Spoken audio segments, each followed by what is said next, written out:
Haruto's parents pay him farewell, and his father reassures Liza's horns and tail are hidden. Liza shivers due to the stress of traveling and meeting new people. Haruto tells his father that she will get used to it. Flay is sad and depressed that Haruto chose to take Liza over her. Charlotte comforts Flay and naively tells Haruto that evil will not prosper. She still thinks he is going to fight an evil group in the school. In the capital, at the king's castle, Princess Marianne enters her brother's Laius room.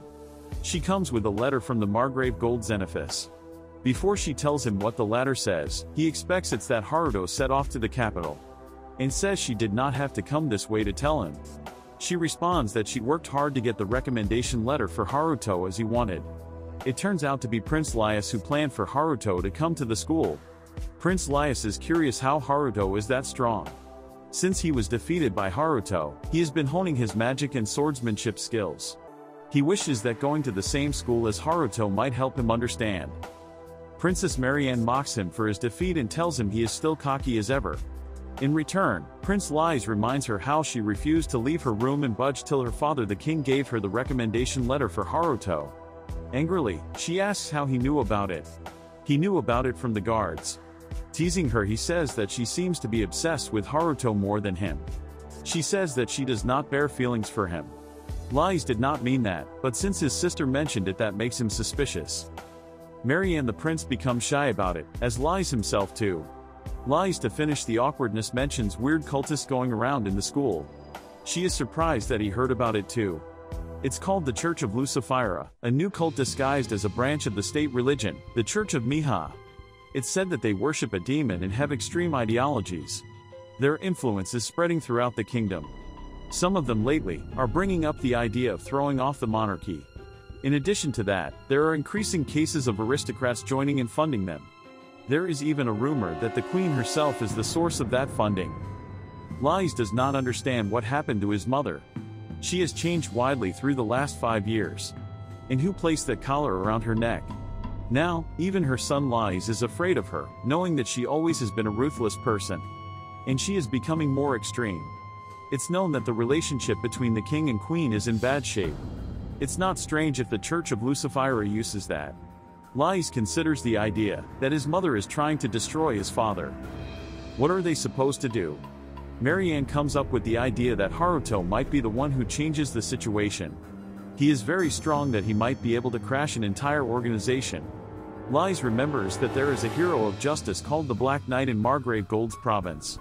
The Black Knight is powerful enough to defeat a dragon, as he heard. If they ask for his help, the situation might resolve itself. Suddenly, the queen enters the room. Marianne has not seen her mother for a while. The queen flatters her daughter, who is growing lovelier every time she sees her. Marianne intends to thank her mother. The queen approaches her daughter and strangles her. Questions what she was looking at. Was she looking at the collar around her neck? Is she finding her pitiful? Marianne declines. And Laius begs his mother to stop. She stops. Marianne falls to the floor, trying to take a breath. The queen says that she was only kidding. Says staring brazenly is not acceptable from such a lady like her daughter. She then approaches her son Prince Laius. She overheard them talking that Gold Xenophis' son was coming to study in the capital. She asks him to get along with the poor boy who is coming alone from far away. Then she whispers in his ear to learn everything about the Black Knight from Haruto. And let her know of everything. Only her and no one else. Then she leaves the room, leaving her daughter on the floor trying to breathe, and her son frightened by her. In the cabinet, Haruto is playing video games. Once they had lost sight of the castle, who went to stay in the cabinet. He already established a teleportation door between the capital and his cabinet. Charlotte reminds him that it's time to leave. Flay begs him to reconsider taking her. He refuses and shouts on her.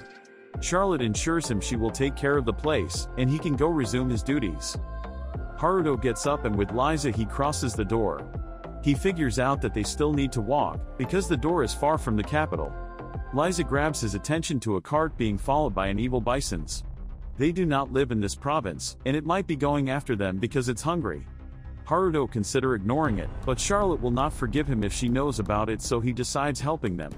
He transforms in the Black Knight and approaches them. Their cart stumbles by a stone and its wheel breaks, making a boy fall of it, but Haruto uses his barrier magic to save the boy. A girl with white hair asks the others to escape while she distracts the bison. Haruto, who is not seen by them, thinks she is powerful enough and he does not need to interfere. The girl faces the bison. It approaches her and tries to strike her with his head, but she manages to block it and stop him. Apparently she is not powerful enough to stop it. It strikes her, which knocks her far from it. The bison looks to the girl and runs towards it. The girl faces her own death. Haruto finally interferes. He punches the bison in the head, knocking him out of continuous. The girl looks uncertain what to say, asks if she should thank him. Haruto replies that this is what most people do. She thanks him, feeling embarrassed that she is almost acting rude with the one who saved her. She holds her shoulder in pain. Haruto uses his magic to heal her shoulder first, then heals the rest of her body from any bruises. She's surprised, she have not met that kind of healing magic before. The little boy comes to check on the girl with white hair whose name is Philia. The little boy thanks Haruto and flatters his powers, making Haruto feel happy. Haruto fixes their cart. He asks why they would ride a cargo wagon. Philia corrects him, stating it is a stagecoach. People who do not have much money like her can ride it, but she is grateful about it. She thinks Haruto is waiting for some kind of reward, but she does not have a proper reward now, so she will pay him later.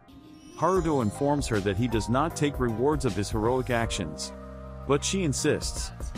However, Haruto intends to leave and take the bison to return it to its place. Philia, astonished that he is willing to help the bison, and compliment his manners. She asks if she is going to see him again. Who knows? They might. Haruto gives food to the bison and let it go. On their way to the capital, Liza states that she felt something weird about Philia. Haruto wonders how strange. She does not exactly know. If she has been a bit closer to her she would have known. Haruto informs her that he is not planning to stay for long in the capital, so he does not want to get involved with anyone. Haruto reaches the school. He waits in line to enter. Once he sees other students he immediately wants to go home. He enters the school, and finishes dozens and dozens of paperwork. Then they give him his room, which contains another room for the attendant. Haruto makes a teleportation door to his cabinet and heads to it right away. Over there, Flay and Charlotte has been waiting for him. He lays on the couch and asks Flay to make food. Charlotte suggests eating on a restaurant at the capital. But Flay refuses as she wants to cook for her master Haruto. Charlotte approaches her, and whispers in his ear. Flay changes her mind right away. They get ready to go to the capital. Flay discusses not to get recognized at the capital. Haruto sees that her disguise is not helpful. He uses the same magic he used with Liza, and hides Flay tail and tall ears. At the capital, Charlotte is stunned by the amount of stores. Haruto as well likes the downtown. They go into a restaurant and have a fancy meal.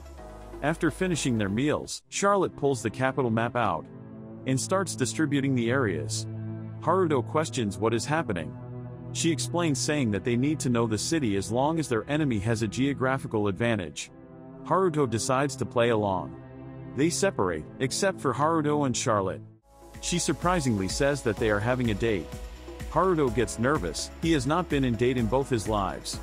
Charlotte probably does not understand what it means. She might hear it from anime. They go around the capital, exploring it. When they stop by a necklaces seller, Charlotte likes a necklace. Haruto buys it immediately for her. They continue exploring the capital. By mistake Charlotte stumbles a girl with white hair, Philia. Charlotte apologizes and Philia does too. She was in a hurry for her job interview. When she sees Haruto, she feels that they have met before. Haruto denies that. She says that she felt his mana before. Haruto says his level is only 2. She apologizes again. Haruto reminds her of her job interview and she leaves on a hurry. Charlotte states that she felt something strange about this girl, and she is not an ordinary person. Haruto remembers what Liza said as well, but again he decides to ignore it. Starting from tomorrow he is staying in his room and not going to do anything. Who is that girl, and what is strange about her? And most importantly, what is the Queen planning to do about the Black Knight? Sub to the channel so you do not miss the next recaps. Watch the previous recap, not miss anything. That was all for this episode. See you in the next one.